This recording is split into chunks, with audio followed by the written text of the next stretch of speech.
Salary negotiation is one of the parts of the job search process that I feel most confident about. And it is one aspect that I talk about the least. I'm changing that up today by sharing 7 things I will not do when I'm negotiating my own salary so that you can optimize your own approach to this very critical process. I'm Jen Walker Wall. Welcome back to Reimagining Ambition. Your relationship to work and your career have changed over the last few years. And that means the same old career advice just won't do. I'm Jen Walker Wall, career strategist, resume writer, and founder of Work Wonders Careers. If you're looking to ditch overthinking and hustle culture and pursue work and life in alignment with your values and priorities, you're in the right place. Welcome to Reimagining Ambition.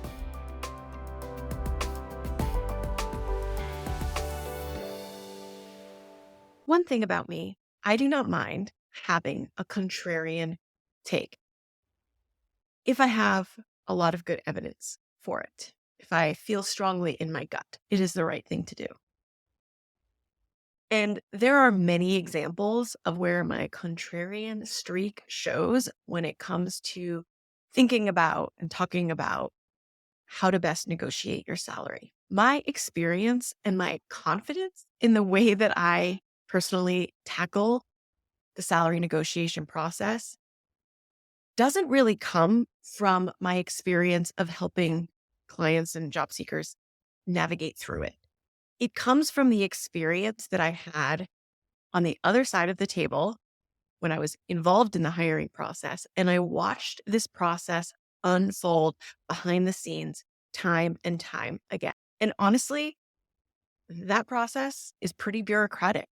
What goes into determining an offer is unglamorous. It involves things like budgets and salary bands and internal equity and compensation consultants. Don't worry if your eyes are glazing over. That's not what this episode is about. But there's so much going on behind the scenes to take into account when you are preparing and negotiating your own salary.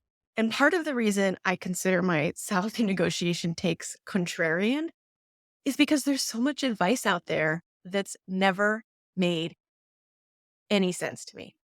I've had so many clients over the years feel that they cannot give a number when asked by a recruiter what their target range is because it puts them at some kind of strategic disadvantage in the negotiating process.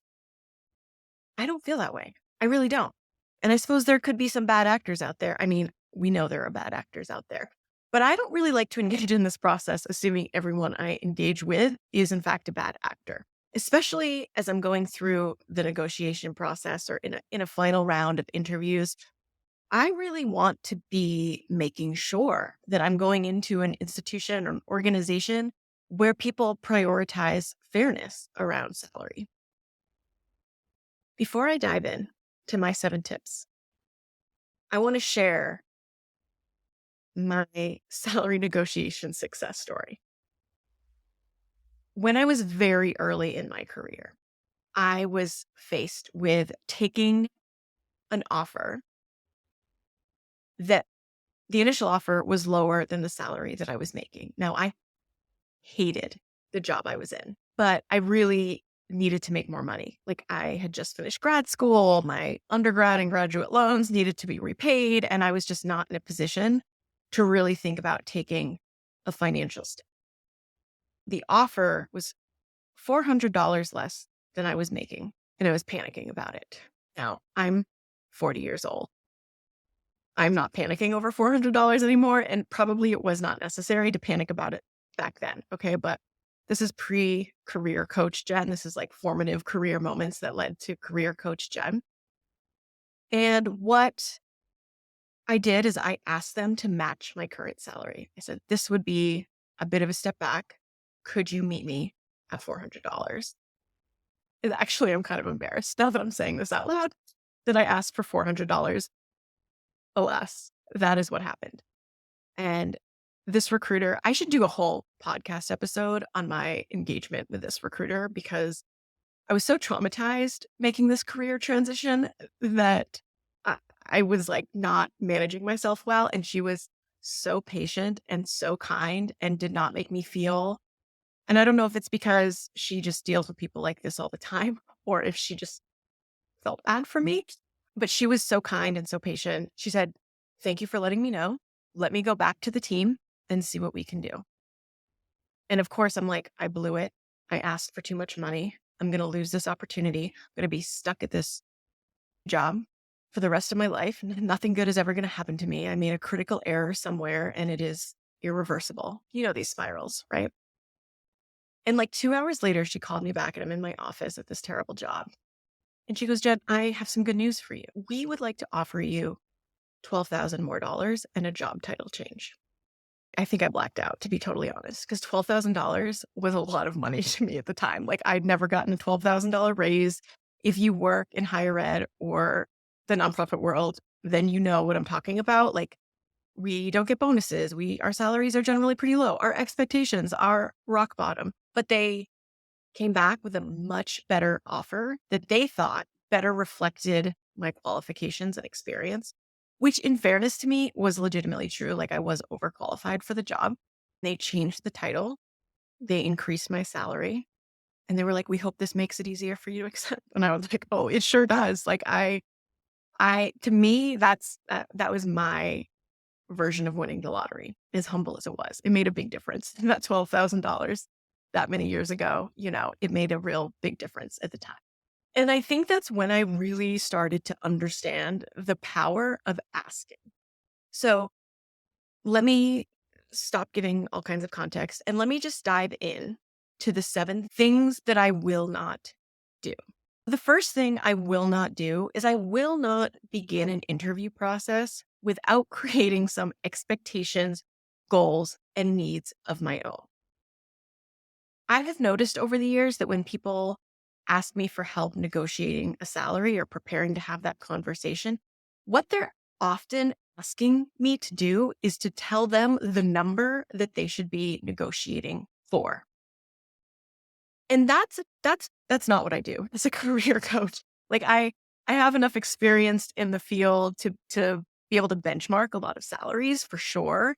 I have a good reference in my brain over which places pay what kind of job titles and salaries, but that's only part of what you can and should consider negotiating. And you are going to want to take into account what you need to make, what you want to make, and what you want your life to look like. For me, that means I'll always have a range of where I would like to be. I like to work with ranges because they give me flexibility and they give the people I'm interviewing with flexibility. So I like to have a salary range. I like to remember that I may not have any idea what the cost of benefits are. And I'm focusing like on healthcare and retirement, paid time off. Those things have a monetary value. And I may not have that information. So there's a part of the compensation that's full out missing. And for some of you, that's going to look like stock options. That's going to look like, it could look like deferred like compensation packages can get really complex. But remember, you're talking to a girl who asked for $400. So not always. Sometimes it's very simple. But I'm also thinking about things like, am I running a business on the side? Do I want something that's really like 35, 40 solid hours a week that I can do mostly remote? Do I want something hybrid? Like, what are the costs of commuting to work? Are those covered? Is that coming out of my pocket? There's all kinds of benefits and costs related to a job. Do I have to dress up? What's the cost of dressing up every day? Am I going to be so busy? I'm ordering groceries and, going out to lunch every day. I think about those things. And again, that might be just the nonprofit professional talking, but there are a lot of costs involved in having a job. And there's a lot of ways to reduce those costs in terms of how the job is set up and how flexible it is. And I am just someone who has always really valued that flexibility. So I am not someone who is even that attracted to super high paying jobs, unfortunately, because I feel like that ties me into a work culture that prevents me from doing things I've liked, like teaching sociology or career consulting. You could feel very differently. You might have your own reason for wanting really good boundaries there. So I try to think about the money piece, but I also try to think about what are the other costs and expenses and potential benefits here that could have a significant impact on my quality of life and work if I were to accept this job. So have a sense of that for yourself. I do not recommend showing up and not having a sense of that for yourself. And that's because the second thing I will not do, I simply will not hesitate to share my salary range upfront with a recruiter. This is right up there in terms of controversial takes with not writing resumes for applicant tracking systems or ATS systems. Surprisingly controversial take that I feel really comfortable and committed to holding firm, because I think I've already said this, like, I'm grown. I don't know how old you are. I don't know where you are in your career. I don't know what matters most to you, but I do not want to have ambiguous conversations about a potential job that do not involve compensation. I want someone to tell me what the hiring range is, what the budget for the position is, and I want to show up and let people know what my needs are. People are so hesitant to do this because they're terrified they'll be pulled out of the running. And you may, in fact, have such a discrepancy that you want to be pulled out of the running. A recruiter will also say to you, that's below our range. The best we can do is X. Are you willing to continue? Are you willing to, are you interested? Or is this not going to work? Should we keep you in mind for another role? That's typically what happens. And there may be times if we're off by like a few $1,000s where I'm like, okay, I could give or take that. The opportunity is very compelling for one reason or another, and I can consider being flexible on my range. And there are times when I'm like, that is absolutely not going to work for me. Right. And I think that's okay. I think it's good even to maintain your salary expectations. And yes, you can be flexible and see what their benefits are and see how that affects your total compensation and see how compelling the job is and all of those things, which is why I try to be flexible when I can. But I'm not flexible to the point of living a more challenging life for a job. That's not where I'm at point in my life. I don't know about you. I need to be compensated for my work. When I share my target salary, I will often give a range. And again, the reason for that is that I don't have the full picture of the job. I don't know what the benefits look like. And the range gives me enough flexibility to feel like maybe I could ask for more and to do so with integrity because I've shared, a range, right? Like I haven't anchored on the lowest possible number just to kind of keep myself in the pool. It's not worth it to me to do that. It's not worth it for most of the people I work with to do that. It would be worth it for me potentially if I was coming from a very difficult, toxic, and probably traumatic work experience.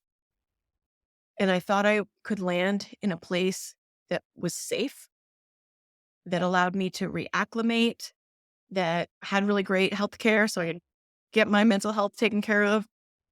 That's when I would seriously flex on salary. I would take a dip to get my foot in a role that would put me on a good, healthy team. And I realize a good, healthy team is subjective, but I do work with enough people who have had to quit a job, walk out. I do see and hear some horror stories in my line of work. And if I were in that kind of situation, I would flex on salary to provide some safety and security for me. And honestly, I would probably be happy to have a job that wasn't super taxing because I would focus on recovering from the traumatic work situation. For me, that would be worth it. I'm sharing that because I don't know who's listening and I don't know what your situation is. And you may just be looking for a way out. And that is both a valid and important move at times. And it also can be a strategic move at times. So I just want to be clear that you know your situation better than I do. You don't have to prioritize salary above all else. But I do think it's really worthwhile to figure out what your goals are salary-wise so that you can have a productive conversation with a recruiter. I also don't understand why people refuse to give a salary number to a recruiter who's asking a question. A recruiter can be a huge ally in this process. I don't I don't want to get off on the wrong foot. I don't want to refuse to answer their questions after I have agreed to an interview. I want to have a conversation. And I recognize going into it, this could be a bust. But I take the conversation, I try to make the most out of it, and I try to come prepared, and I try to be honest so that nobody's time gets wasted and everyone can continue moving in the best direction for them. The third thing I won't do when I negotiate my salary, I won't assume the first offer is the best and final offer unless someone explicitly says that, which happens. It hasn't happened to me.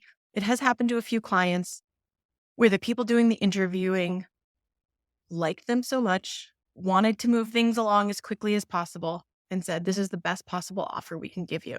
If those words aren't attached to an offer, not only do I think it's okay to ask for more, but I think they anticipate that you'll likely ask for more. I've seen a lot of offers given with the assumption that there's a little bit more in the budget. So if they ask for more, we can give it to them. It does feel a little bit like a unnecessary sort of song and dance, if you will, to ask for more, which there likely is because they anticipated that you would negotiate.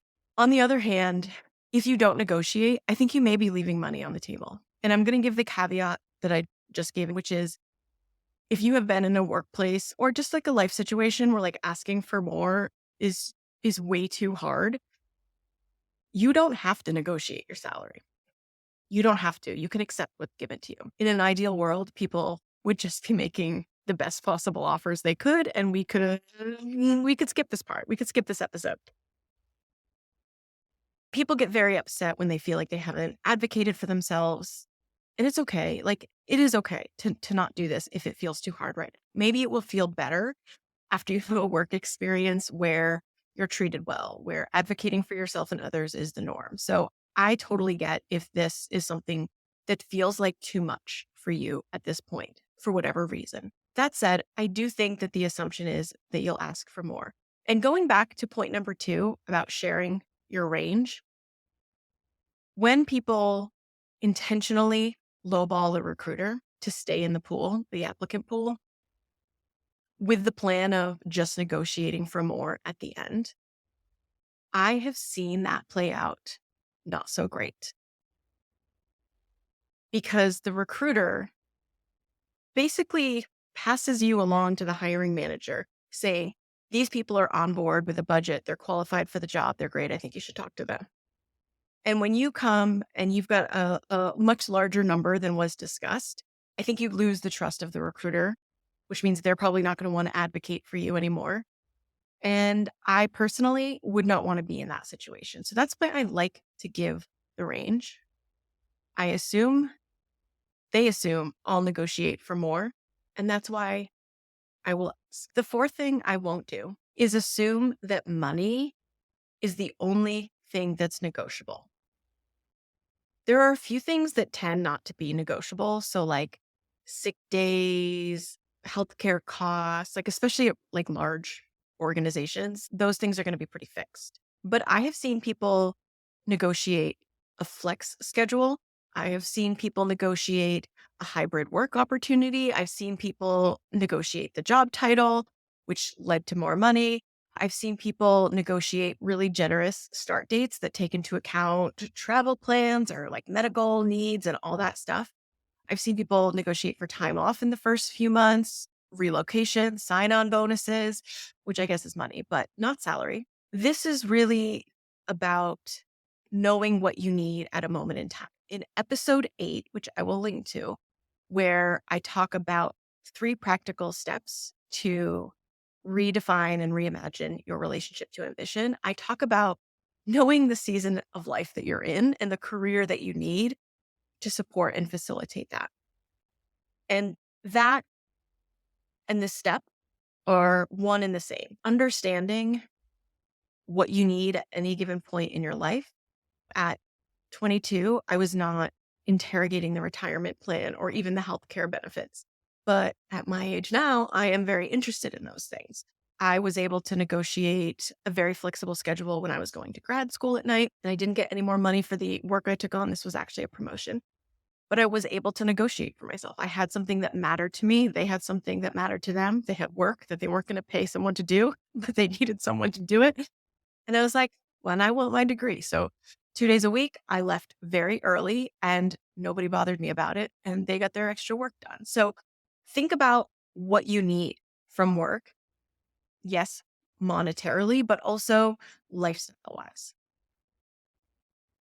The fifth thing I will not do is ignore the total compensation. Some of you probably know my husband is an HR professional. So, like in this household, we value the total compensation, especially because we're both in the nonprofit world. And for a lot of us in the nonprofit world, it's the total compensation.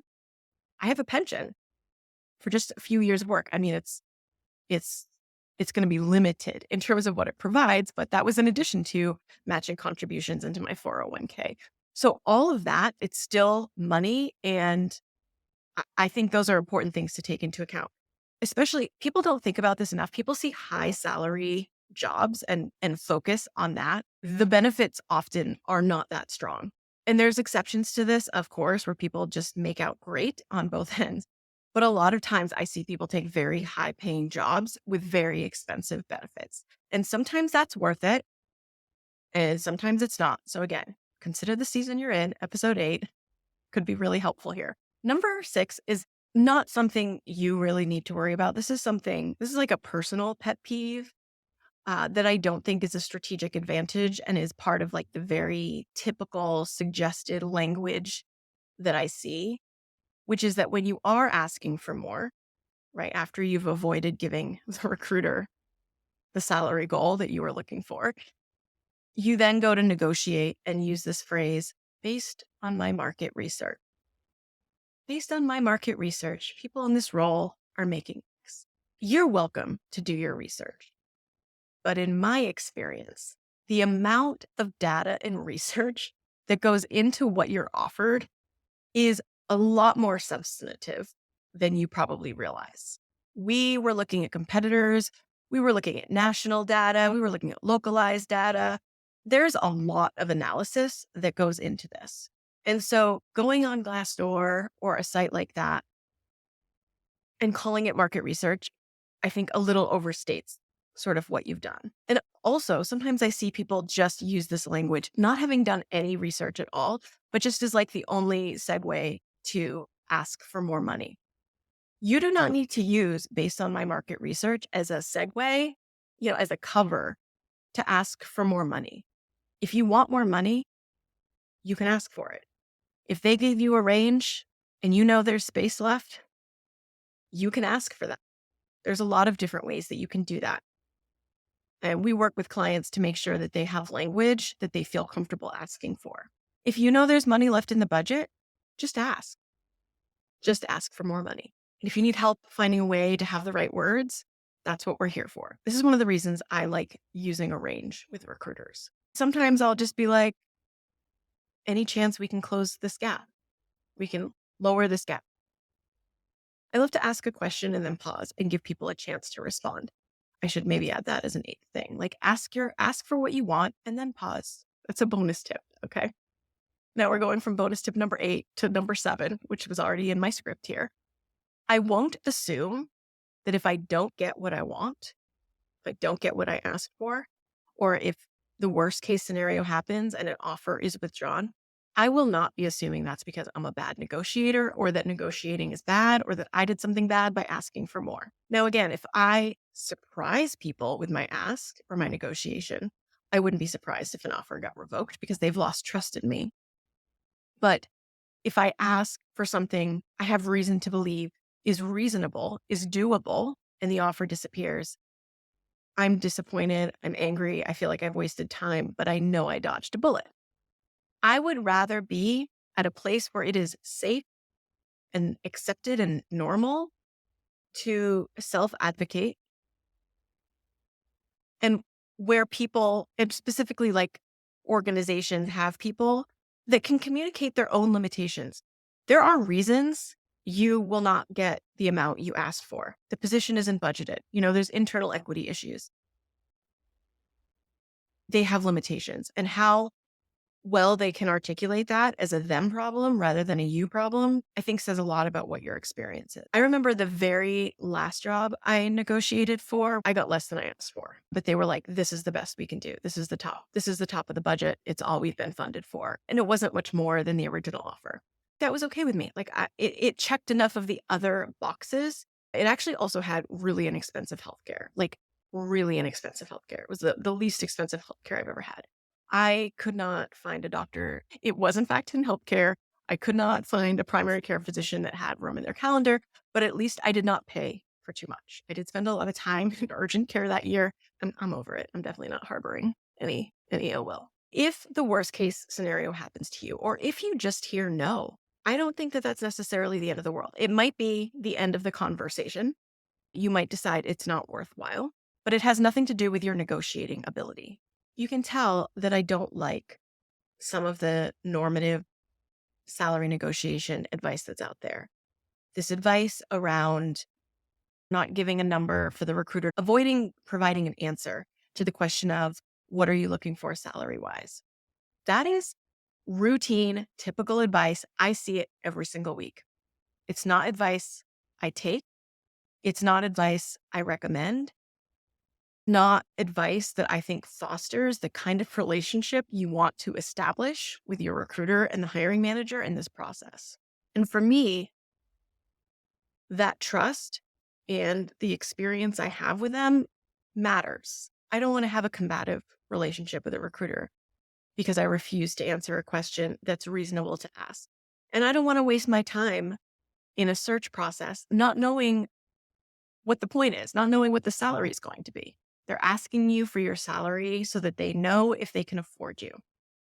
I do not think it's a trick. I do not think it's a trap in most cases. The best strategy is some self-reflection on your values and needs, a little bit of research so you understand what people in this role, in this organization, like some benchmarks, not to be confused with actual research, and some candor, some honesty. This is very strategic. This is a good strategic process. If you are not honest in your negotiation, I think it will be difficult to form the connection that you need to with the folks involved in the hiring process. And it'll also be hard to find a job where you get what you want. We have to co-create the job that we want. And that means sometimes saying no to things. And sometimes it means asking for things that we need or things that we want. So how can you co-create your ideal offer? Do you like counterintuitive career advice? Do you enjoy small nudges rather than major upheavals that help nudge you in a better, more aligned direction? If so, I would love to invite you to join our Working Wisely community. This is our email list where I regularly share prompts, insights, and invitations with the intention of helping you align your career with your goals, needs, and values. If you're enjoying the podcast, I think you will enjoy the newsletter, if I may say so myself. I will link to the sign-up page in the show notes so you can find us. You can also just head right on over to workwonderscareers.com, sign up right from our homepage. Please leave us a review, especially on Apple Podcasts. It really helps. It would mean so much. And if I got enough, I might stop asking for them at the end of every episode. And who wouldn't love that? I think everyone would love that. Thank you for listening, and we'll see you soon. Thanks for joining us this week on Reimagining Ambition. While you're here, please hit subscribe or follow, and make sure you always get our latest episodes. And if you'd like endless gratitude from yours truly, please consider leaving a review. It really helps our podcast attract new listeners. If you're looking for a hands-on career, job search, and resume support, well, that's what we do best. Come on over to workwonderscareers.com and learn how we help mission-driven professionals like you make career moves that matter.